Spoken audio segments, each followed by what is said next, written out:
Attention! Sir, Bullshit, Cordora!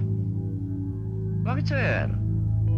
Hanggang ngayon ba pikon pa kayo dahil tinawag ko kayong Major Shotgun? Hindi yun!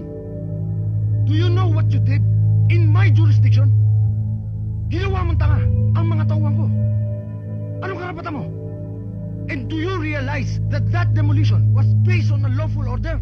Speaking of lawful order, sir, English ito, pakinggan nyo.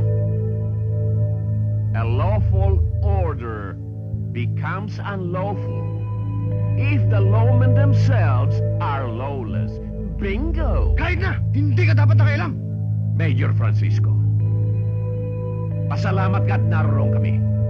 Kung nagkataon, yung mga batang inutusan mo, tinadtad sana ng mga squatter doon, ginawang kandinga. Anong kanding ka? Salitang Bicol yun.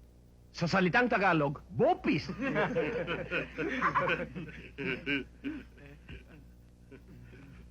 Cordora, ito ang tandaan mo. I will have this case investigated. Anytime, sir. Makakarating to kay Superintendent. Malakas ako ron. Ipalilipat kita sa istasyon ko. Doon, ihawin kita. Sir, hito lang ang iniihaw. Yung isdang may bungot. Sir, sa susunod na punta nyo rito, pakiusap lang ho. Kumatok muna kayo. Yung komperensya namin na estorbo.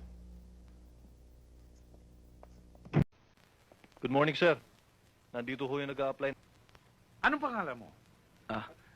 Ramil Arias ho. Eto ho yung biodata ko. Wala ka palang asawa. Wala ho. Magaling. Yan ang kailangan ko dito.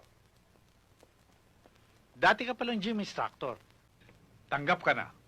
Salamat ho, sir. Mr. Serrano, dali mo na siya sa kanyang quarter. Opo. Ano ba ang problema, kaibigan? Hindi kita kaibigan! Lalo pat sa pulis na katulad mo! Kung ganon, anong kailangan mo sa akin? Gusto ko malaman kung bakit ka binansagang SC-45. Gusto ko magkasubukan tayo ngayon. Bakit pa tayo hantong doon? Maaari naman natin pag-usapan yan sa mahusay na paraan. O baka naman makuha natin sa konting target masarap na pulutan. Hindi, kahit ano mangyari.